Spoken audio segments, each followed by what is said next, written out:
I just bought a Kia Optima. It's got a couple things wrong with it.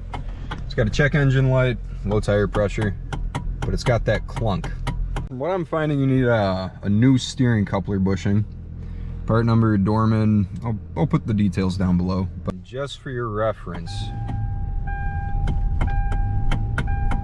it bumps, clacks, you can feel it in the wheel. Not too desirable, so we're gonna get this fixed here, right? Let's see if I can take this a little bit off-road right here. Yeah, there it is. Alright, so we're gonna go and get this fixed right now. So before you do any of this, make sure that you disconnect your battery cable, get all the necessary wires disconnected. I'm not responsible if you break it, so keep that in mind. Alright, gas pedal, brake pedal, steering shaft. So in theory what we're going for is right there. So I'm going to take this panel off. Phillips should be able to yank it down. I might have to take this off too, but we'll find out pretty quick. So one thing you should do for sure is push this OBD2 port back out and through here. It's just two little side clips, one here, and then that's out of the way. So to get this panel off, what I'm finding is I just got to give it a good pull right here, and that'll pop off. I'm not going to disconnect the start. I'm probably just going to turn this and flip it to right here. Let's just give this side a pull, see if we can get the same result. Ah, there's a hidden screw in here. Okay, so the side panel comes off too. Once you get that side panel off, you got 1 and 2, and then I think we're free after that. I'll let you know if there's anything else. So now I'm going to disconnect this one and this one right here. I don't know if you have any other options. This one only has the illumination adjustment and traction control off. I'm going to disconnect these, and then I'll get this flipped over to that side, and we can dig deeper in and see if we can get to that box right in there. Next thing, get a 10mm wrench, get these 4 little bolts out, and then we'll take another look deeper in there. I'm probably going to have to take this off too. Oh, this thing's got a heated steering wheel. Look at that. Who knew? Just another Phillips in there, and then hopefully that's it. And there might be something behind the steering wheel, but I doubt it. All right, Phillips is out. Just give it a pull once, see if it wants to come out and cooperate or not. Ooh, I don't think she wants to cooperate. Let's pop this off. See what we got up in here. That's gonna be annoying. Probably leave that like that. And then we're looking for what? This thing, I just gotta pull it. Probably. Yeah.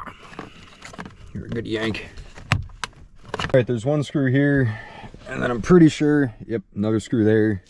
I don't think there's anything on the bottom. So I'm just gonna get these 2 zipped out, and then we'll take another look. Okay, so you come in, you get this bolt right here, another one right up in here. Actually, that's a nut. I don't think it's a bolt. And then we should be able to get this column out of here. It looks like this is a slide type. So this should open up for us, and we should be able to just slip that right out of there.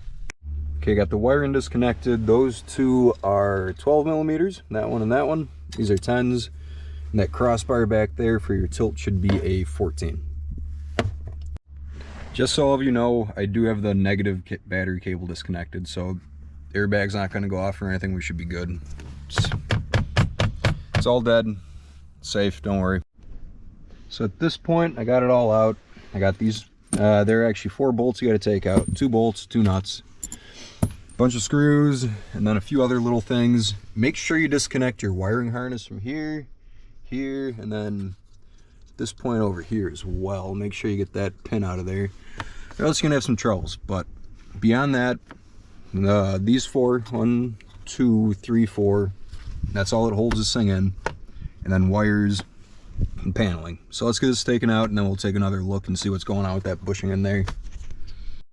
All right, the column is out. Got 1, 2, and 3 Torx bits.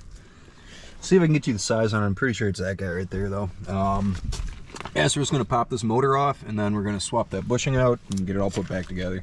It'll be pretty quick and easy. Don't overthink it. Just get in there and start doing it, and you'll get it done. Just remember, don't break it. Make sure your wires are disconnected and they're not snapping anything. All right, I got those loose. They're all backed out. 1, 2, and 3. We should just be able to pop this motor off of here, and there's the lack of the bushing. So we'll get that swapped out, get it cleaned up in there, and then we'll swap it, and then get this all put back together, and we'll test out what we got to do. Yeah, look at that. It's turning. That might be a problem. I gotta find zero. I don't want to mess up the clock spring. So this is actually all that's left of my bushing. This little centerpiece right here. Can't even get this out easily. Oh man, it just turned into like a goo. You see that? That's bad. Hyundai. I know that's a Kia, but they're the same thing, aren't they? Huh. Alright, column's back in, bolts are tightened up. I still got to tighten up that 14 down under there on that bar. I don't know why I took it out in the first place, but I did. Okay, I got this thing all put back together. I got the battery cable back on. I was going to do a quick test and see if it actually starts up. Alright. No more clunk. That's what you want. Hooray. Cool. So that's how you do that.